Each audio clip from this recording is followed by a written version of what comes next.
kuri ngewe ikibazo nuko baciye akagwa niko kari kanunze ngewe akagwa ariko nanywaga ka makeya kuko hari amakuru dufite yuko hari abafata agacuma bakamenamo icyuma.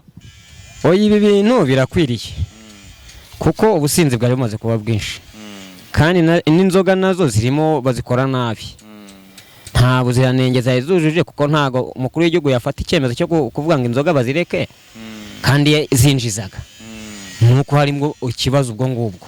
None se nyuma yaho bamaze kuzica ko hari abantu bagiye bibetana mu nzu mu bikari munsi y'igitanda akagenda asomaho gake gake, uwo muntu rero nawe wafashe izo nzoga akagenda akazitsimba munsi y'igitanda nawe ubwe ntabwo aba akunze ubuzima bwe, kuko ingaruka nyuma ashobora kuyinywera munsi y'igitanda ikamwica, nyuma ugasanga bari kudutabaza batubwira ko ari umuti yanyweye banga kuvuga ko ari inzoga. Urumva rero uwo muntu nawe uramutse amenyekanye ko yanyweye izo nzoga yihishe, hano dufite ubuyobozi buba butwegereye, uwo muntu iyo tumumenye turamufata tukamujyana hehe, tukamushyikiriza ubuyobozi bugiye uko bugenda burutana inzego uko zigenda zirutana, leta ikabasha kumukurikirana kuko umuturage we ntago yamukurikirana.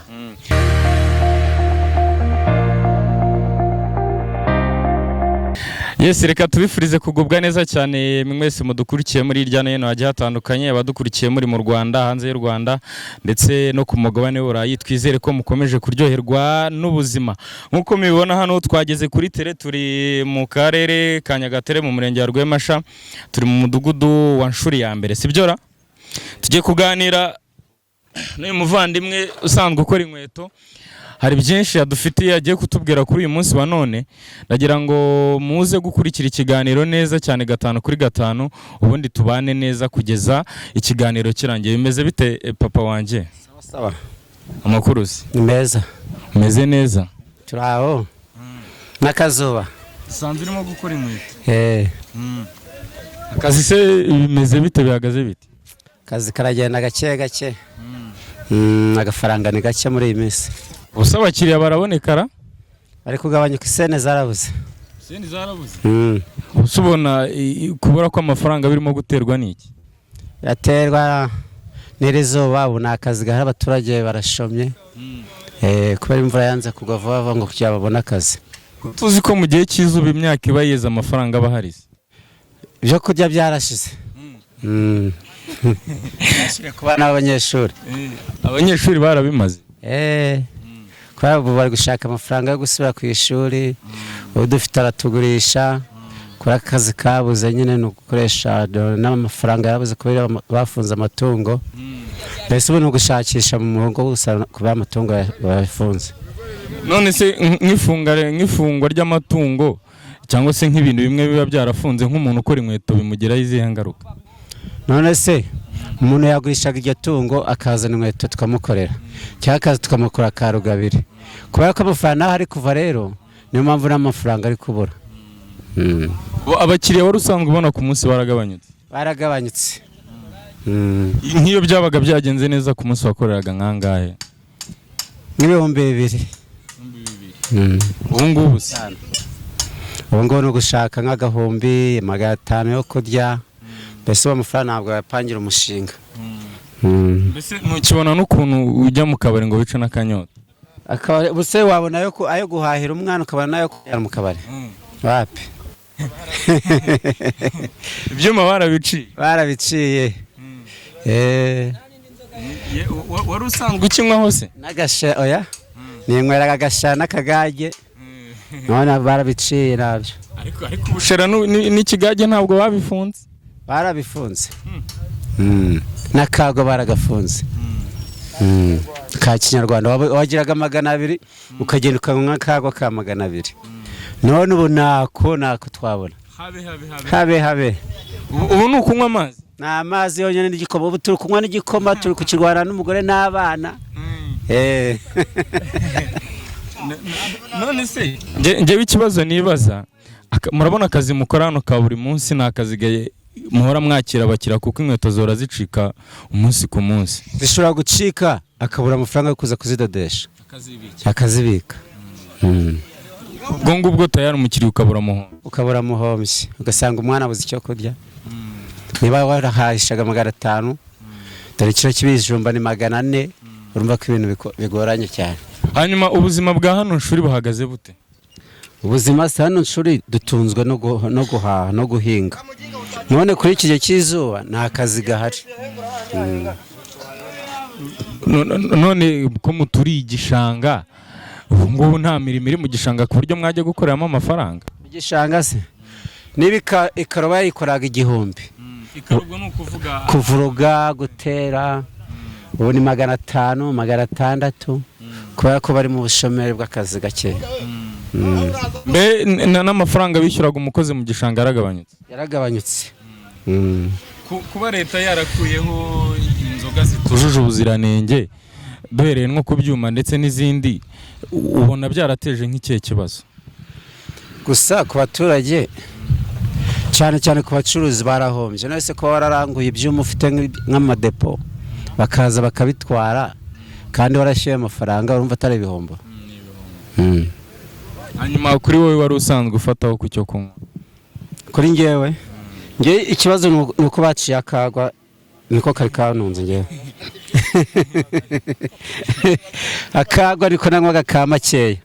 Kuko hari amakuru dufite yuko hari abafata agacuma bakamenamo icyuma. Simbeze rwose, ibyuma byaracitse pe, ubu naho wakibona no mu mabutike barabitwaye. Ariko ziriya nzoga zangizaga abantu, sinzi nayo warabibonaga? Sinozi ko nabyo nanyweyeho ngo numve uko bimeze. None se na nshuti ufite yaba yarazinyweye? Ntacyo babaye. Ubu ngubu ntabwo uzi ko zangizaga umubiri? Siko nawe nabona byishe se. Ariko ngo hari abamaraga kuzinywa bakarenga iwabo. Bakarenga iwabo kuyoba se? Bakayoba. Sembeze. Hari abaziga ubundi bakayoba bakarenga iwabo. Nawe ngwino tubwire ukuntu hari nka bamwe mu baturage banywaga inzoga ubundi bakarenga iwabo, banywaga ibyuma.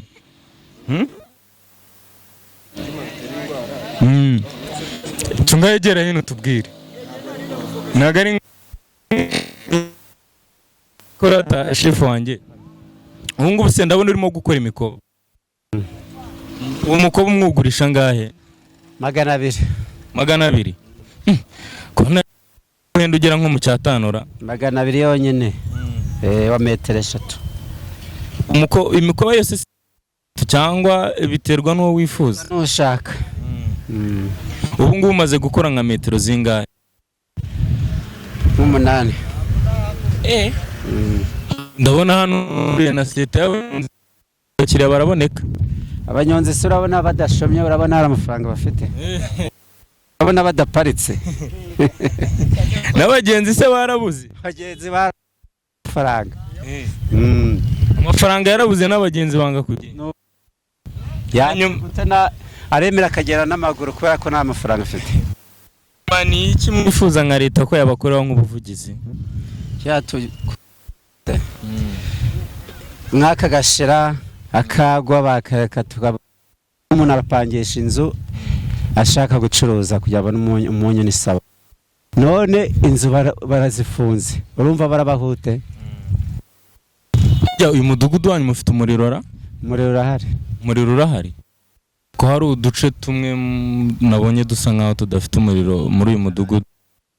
Nabo bateye bawushitsa. Ubwo leta kumura nk'agashera ndetse agwa k'abaturage arega kago ka. Erega ikibazo gihari, hari abantu bibeta ku ruhande bagashyiramo ibindi bintu bitemewe bajya babafata. Ubu ngubu bakabaye n'abantu bashinzwe ubuzima bakabikontorora kagahoraho kabasaza nakakera bakabikora, ariko nyine akagwa kagakuruzwa kagatambutswa abantu bakinywera bakanywaho gake rwose. Nawe basaza buse wava kunza kuri umusaza ukazabaho. Nago wazibo kandi wapfa pe. Na musaza nk'igikoma cy'abana n'abagore. Dusoza rero reka tuguhereze urangira abantu usanga abakiriya n'uwaba wifuje gukoresha inkweto wese. Kweto bansanga hano mu Gakuba shuri ya Rutare murenge wa Rwemasha. Gutyo ukizamuka werekeza ku muhanda wa Rwemasha cyangwa ujya Tabagwe mu Gakuba hafi aho ngaho nyine. Na nimero ya telefone se ufite wabahereza? 72 072 5 4 5 4 6 200 204. Reka wanjye sawa namwe murakoze. Sawa, akazi keza kandi shyashya. Sawa. Hano ndi kumwe n'umupapa tugiye kuganira, ubundi anadutembereze mu busitani bwe mu murima we, ubundi turebe byinshi bigiye bitandukanye. Bimeze bite boss? Ni byiza cyane murakoze. Amakuru yawe se? Amazina yanjye banyita baravuga Tade. Baravuga Tade? Tade biracamo se? Nta mutima mubi, ibintu biragenda gake gake nyine bitewe n'iki gihe tugezemo.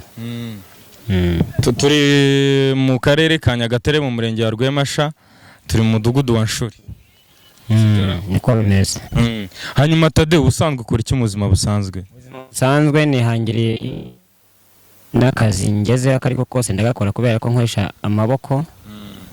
Nkaba narabashije guhanga n'ibi bintu duhagazemo bifashijwemo n'ubuyobozi n'abaturage, kuko dore ko ari n'igisigara cya leta, ariko ubushobozi akenshi bukaba ari bukeya.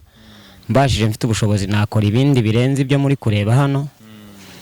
Nkaba icyo nasaba nka nyakubahwa Madame Jeannette Kagame, afite pipiniere yise Imbuto Foundation, ko mwangererayo mukamusabira ubuvugizi nkabasha gushyiramo pipiniere nziza yizeye, kuko bino bintu nabikuye muri pipiniere urebye. Nkabasha kugira moteri yuhira hano hantu, ni mu gihe cy'izuba n'ibintu byaranze, amavoka yakabaye urayabona hano. Harimo ibintu byinshi cyane. Nkabasha no kubona amafaranga ngashyiramo n'abakozi, tukabasha kugeza imbuto mu karere cyangwa se twanazigeza no hanze tuzikoze mu buryo bwo kuzihumbika. Hanyuma muri ubu busitani bwawe harimo izihe mbuto, mbese dusangizemo gatoya ku bikorwa birimo hano? Ku mbuto ya mbere hano ariyo igaragara, hariyo voka, urabona yatangiye no kuzana imiteja, hakazamo amapera, hakazamo n'igereveriya, inturusu, hakazamo n'isombe, hakazamo umwenya, hakazamo ibikakarubamba. Era n'isombe ya kizungu. Kubera rero ubushobozi buke, amazi yego ntago ari kure cyane, ariko kuyavomereza amaboko biba bigoranye, kubera ko nta bushobozi umuntu aba afite. Urabona afite ubushobozi nakora byinshi bitari ibingibi, cyangwa se n'ubutaka nkabona ari butoya, nkareba kuba nakwaguramo ibintu nkabona n'akantu gato. Ariko nibi ndabishima kubera ko bigeze kure. Yego rero icyo mwankoreraho ubuvugizi nsaba jewe nuko mwansabira inkunga, nkaba natera imbere birenze uko mbitekereza, kuko hano hantu mpamaranye imyaka 5. Nabanjije kubungabunga bino biti kugira ngo nshake igicucu cyo kuzaterekamo iyo pipiniere. Ubu rero ni bw'igicucu cyabonetse, ikibura n'imbaraga zo kuba nabitangira. Hanyuma ubu busitani nkawe ubwawe ubona bugufasha iki mu buzima busanzwe ndetse n'abasanzwe batuye muri uyu mudugudu? Ubundi ubu busanzwe hano buri muturage yibonamo. Ibi bintu byose ureba biri hano mbisangira n'abaturage tubana hano muri uyu mudugudu. Imiti birimo, ibintu birimo ibikakarubamba, urabibona ngibiri birogora. Ni ibintu hano ari imiti myinshi, imyenya, ni imbuto zirimo byinshi, n'imiravumba urayibona iri hariya. Ubwo umuntu ushaka umuti gakondo yerekezamo? Ni ukuvuga ntago mwishyuza, urumva ntago waba urwaje umwana yarwaye nk'inkorora cyangwa se yakomeretse dere icyomoro ng'icyano, atabashije kujya kwa muganga, ari agasebe gatoya ahita yivura, amuhereza icyomoro, ubundi ubuzima bugakomeza bukagenda neza. Hanyuma ubona ari nk'ikihe kintu urimo guhomba cyane muri ibi utarimo kubona ukuntu bwitaho neza? Ikintu ndi guhomba hanini, ndahomba byinshi cyane, nta nubwo navuga ngo nibi ngibi birimo birahomba, kuko ntago byakabaye bisaba icyo. Mbaye mfite amazi ahagije, ikintu ndi gusaba ubu ngubu aka kanya ni igishoro cyo kuba natunganya nkashaka n'amamoteri nkavomera. Icyo nteye cyose kiruma kubera izuba no kutabivomera, ugasanga niba ari ikintu nteye ngasibaho umunsi umwe nagiye gupagasa ibindi bintu ngasanga byumye. Hanyuma utubwiye ko ubu busitani bumazemo imyaka 5. Ubu busitani bumazemo imyaka 5 bahita muri Clean City kuko hari ahantu habi cyane ndatunganya, urabona ko hamaze gusobanuka harimo n'amavoka. Wahafashe hasanzwe hari ubusitani buhari cyangwa niwe wabwiremye? Narahanze hari igisambu kigera nk'aha hejuru. Ndaharo ndatunganya ntera y'amavoka, ibi ninge wabyitereye bino bintu byose ureba biri hano. Izi voka zose. Nangambo nabonye bakorera abanyonzi. Nubwo ari mu gisigara cya leta ariko ninge watunganyije. Ni uhitaho. Ninge uhitaho. Hanyuma nkawe korera muri ubu busitani cyangwa bikunda ari ubuzima bumaze guhindura kuri wowe? Bwarahindutse kubera ko bumaze kubyara inshuro ya 2. Urumva ndi umuntu nyine uhamaze igihe, kuba mfite n'umwana wa 2 urumva ntago navuga ko ntacyo hamariye, ariko imbaraga urumva zigenda ziba nkeya. Wahafashe utarashaka umugore? Nahafashe ndi kumwe n'umugore. Twafatanyije gukora bino bintu. Ubwo urumva ubuzima burakomeza. Umugore wakora iki? Ni umuhinzi bisanzwe. Ubwo hari n'igihe ageza gufasha akaza kugufasha hano? Igihe cy'izuba, ubundi mu gihe cy'imvura nyine horoshye yaza akamfasha guhinga hano hantu twatunganya. Hanyuma ndabona hateyemo n'inyanya n'intoryi. Izi mbuto zindi zera mu gihe gitoya ukazisarura ukongera ukazihinga, uzibona gute? Ngewe nakubwiye ko ubundi akenshi nzi guhumbika imbuto zigeze ku moko wenda nk'igihumbi, ariko ubushobozi bukaba ari bwo bubura. Ikibazo kikaba ari ubushobozi. Izi dodo nzi kuzitunganya, izi nyanya nzi kuzitunganya, izi voka nzi kuzitunganya, nzi kuzibangurira, harimo imiwembe, harimo ibintu byinshi cyane hano, ariko ubushobozi bwo kuhira nibwo bunini nazo mbogamizi. Kumvura aho ubona bisa neza, ariko izuba ryaza ugasanga ibyo wakoze birangiritse. None se ntago wigeze kugerageza wenda nko kukodesha nka moteri cyangwa se ikindi kintu cyagufasha kuzamura amazi? Urabona nahari imigozi hano nagerageje kujya mbikoresha, ariko urumva muri iyi minsi nta mafaranga ariho, n'ibiri hano ntabwo ubona kubera izuba ryabyangije. Ntabwo wabasha kubona amafaranga no guhahira urugo byo muri uwo mutaro urabibona. Ese ko dusanzwe tuzi yuko mu kwa munani ari igihe amafaranga baboneka kubera yuko abaturage baba barejeje imyaka bagurisha, icyo uvuga ngo ni amafaranga ariho? Amafaranga impamvu atariho, urabona tugiye kugera mu gihe cy'abanyeshuri. Umuntu ufite amafaranga ntashaka kuyarekura kugira ngo umwana we atazagira gute, atazabura ishuri. Rero niyo ekonomi iriho kugira ngo umuntu ataza gusanga umwana we ari mu muhanda ari ikirara, kugira ngo abashe kugira gute kujya kwishura. Kunywa bya byuma? Oya, ibyuma byo ni hame leta yarabiciye kandi bagomba kubyemera. Wabuze ububi bwabyo? Ibyuma ni bibi cyane. Nanjye nagezeho nsomaho ariko nza gusanga ntago ari sawa. Bigeze gusoma? Bashize imyaka 3 giye ibyo bintu mbaheshije kubireka. Mbona ko ibyo bintu atari byiza, ibyuma n'ubundi birasindisha, birica. Umuntu ugasanga yari umuntu w'umupapa ugasanga yatashye nko mu mazi, yatashye nka nkumva n'iki. Aruzi byabayeho? Oya, ni ukuvuga igihe cyose inzoga nta keza kazo, kuko inzoga nta kintu urebye ziri kumara. Umwe ibintu bidasindisha birafasha. Nese umuntu utanyweye ujya ubona agenda agwa, ariko umuntu wanyweye aragwa. Hari utubaruzi wari usanzwe uzi hano muri uyu mudugudu twazicuruzaga hanyuma tukaza kuzireka tugafunga burundu? Oya, nta kabari ubu hano muri uyu mudugudu tuvugana gacuruza ikintu bita inzoga z'ibyuma, ndetse na byeri nazo bashyize itegeko ko bagomba kuzikuraho. Ikintu gisindisha cyose ko kigomba gucika, tukabanza tukamenya impamvu y'izo nzoga bacuruza uko zimeze. Ubu tuvugana amadepo yaranguzaga izo nzoga hano mugakuba turayafite ageze nko kuri 4, ntabwo bikirangurwa, ntabwo bakirangura, ntibagicuruza.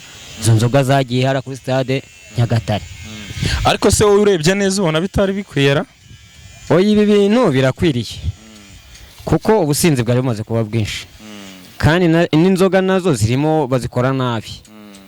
nta buziranenge zari zujuje, kuko ntago umukuru w'igihugu yafata icyemezo cyo kuvuga ngo inzoga bazireke kandi zinjizaga, nuko harimo ikibazo ubwo ngubwo.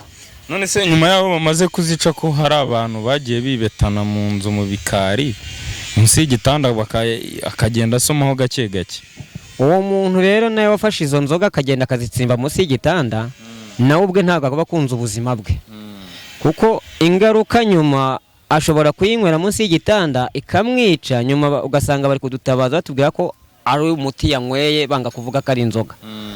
Urumva rero uwo muntu nawe uramutse amenyekanye ko yanyweye izo nzoga yihishe, hano dufite ubuyobozi buba butwegereye, uwo muntu iyo tumumenye turamufata tukamujyana hehe, tukamushyikiriza ubuyobozi bugiye uko bugenda burutana inzego uko zigenda zirutana, leta ikabasha kumukurikirana, kuko umuturage we ntabwo yamukurikirana. Hanyuma gira inama nk'umuntu winangiye umutima akavuga ati ntabwo nareka ziriya nzoga. Umuntu uvuga ko atareka zino nzoga, we nabanze yishyiremo ko niba bafashe icyemezo cyo kureka inzoga, nawe ubwo agomba kuzireka. Nutareka izo nzoga bakazigufatana, bashyizeho ibihano biteganyijwe. Sinzi niba abari kumva amaradiyo bazi ko inzoga kugufatana icyuma kimwe ari iminsi 8 ahari ufunze, bagashyiraho n'ibihano by'amafaranga 20,000. Ubwo rero umuntu bari bafatana iyo nzoga uko byagenda kose urumva ko agomba kuyihanirwa, kugera igihe bagomba kureba ko niba zarujuje ubuziranenge zikongera zikagaruka tukazinywa bisanzwe wenda, ariko byemejwe nuko babyemeje nyine. Twebwe nta baturage nta tegeko dufite ryo gukiraho kwemeza kunywa inzoga. Ubona zarateraga nk'izihe ngaruka? Ingaruka se akenshi niba ngiye mbonye amafaranga 50,000 nkanywa ibyuma 5 wenda by'ibihumbi 5 n'urugero, nahitaga nsinda nangahita nigiyamira mu muhanda n'urugero, noneho wundi muri kumwe ubaguciye mu muhanda kuko wasinze, natwa dufaranga warusiganya ukagira gute akatukwambura. Noneho wajya mu rugo bakubaza ngo mpa amafaranga yo guhaha, ukabura n'ibyo wavuga, kuko ntabwo uwo mwanya waba gufite iki amafaranga yo guhahira urugo. Abana baraburaraga wanyweye inzoga, ugasanga ni ikibazo. Bamwe na bamwe bakibagirwa no gutaha iwabo, oya n'amatelefoni bakayatwara na buri kimwe cyose bakakijyana. Hari n'abatarararaga mu rugo. Ntago warara, nese waba wasinze ukagera mu rugo, reka wiryamira aho ubonye. Hanyuma rero dusoza, ndagira ngo urangire abantu baramutse bashaka nko kuguhereza ubufasha bagusanga, utange na nimero zawe za telefone niba uyifite, wenda niba ufite na konti ya banki nayo yitange, kugira ngo baramutse bashatse kuguhereza nk'amafaranga aho babinyuze. Ni ukuvuga ngo telefone aka kanya mfite nimero wenda ibiriho ku murongo igihe cyose, kuko igihe cyose mpamagara umuntu, kuko ngiye gutunga telefone kubera iyo mpamvu najyaga njya mfata telefone ngasinda mfata icyemezo icyuma narakinywaga icyo gihe, ariko bamaze gufata ingamba imyaka 3 irashize nza kuzireka. Telefone yo nafashe icyemezo cyo kuba nyiretse inzoga zibanze zinanshiremo no kuzitekereza. Ubu rero tuvugana nta telefone mfite, ariko aho bansanga ni hano duhagaze. Ikindi cya kabiri, hano bajije ngo mugakuba umuntu ukora bote mu buryo busobanutse. Ukora na bote? Nkora bote, nkora inkweto, ndanikorera indi mirimo isanzwe. Akenshi mba ndi gucuruza ibintu bijyanye n'amacupa, kubera ko mfite n'ahantu njyana ayo macupa bakayakuramo ayandi macupa. Mu ruganda se? Mu ruganda. Ko numva ufite n'akarongo. Numva ufite n'akarongo rwose. Akazi nyine kagenda kaboneka gake gakeya, uko ugenda umara iminsi niko akazi kagenda kaboneka, ariko icy'ingenzi nkeneye hano duhagaze ni imbaraga zo gushyira hano bino bintu. Hanyuma ubusitani bwawe bukeneye moteri izajya moteri, ndetse nabona n'umuterankunga ushoboye akaza tugakora icyo bita pipinieri. Akenshi nabajije gusaba Madamu Jeannette Kagame, yaravuze ngo hari pipinieri batunganyije bita Imbuto Foundation, niyo undi nifuza hano muri Clean City. Dutwa Clean City? Hano duhagaze ni muri Clean City. Ubwo ngubwo rero abantu bifuza kumereza ubufasha mwamusanga hano mu karere ka Nyagatare, umurenge wa Rwema mu mudugudu wa Nshuri. Yishyireho ni 078 078 3 3 6 6 8 8 19. 19. Iyi nimero ndaza kuyishyira muri description y'iyi video, uraza kujyamo. Mama ujye ukunda kumfasha cyane, meze nk'umubyeyi wanjye, igihe cyose wamuhamagara arakwitaba. Ubwo igihe cyose wakifuza kumufasha cyangwa se wamuhereza ubufasha, wamuhamagara kuri iyo nimero cyangwa se ukamwandikira cyangwa se ukamusanga kuri adresse twakurangiyeho, ubundi tugateza imbere igihugu cyacu ndetse tukagira n'ubusitani busukuye kandi busa neza ushobora kubonamo imbuto zose wifuza. Yes, murakoze. Suza abantu nka babiri ubundi dusoze. Abantu babiri mbanza gusuhuza, ndasuhuza ubundi akenshi nkunda gukoresha ijambo rikomeye. Abanyarwanda bose ndabasuhuza, bifurije amahoro meza. Abandi bantu nshobora kwibagirwa n'ababyeyi banjye, n'ab'umudamu wanjye, ndetse n'abavandimwe twese hano muri rusange, ndabashuhuje. Imana igikomeza bamugisha. Reka twifurize ibihe byiza.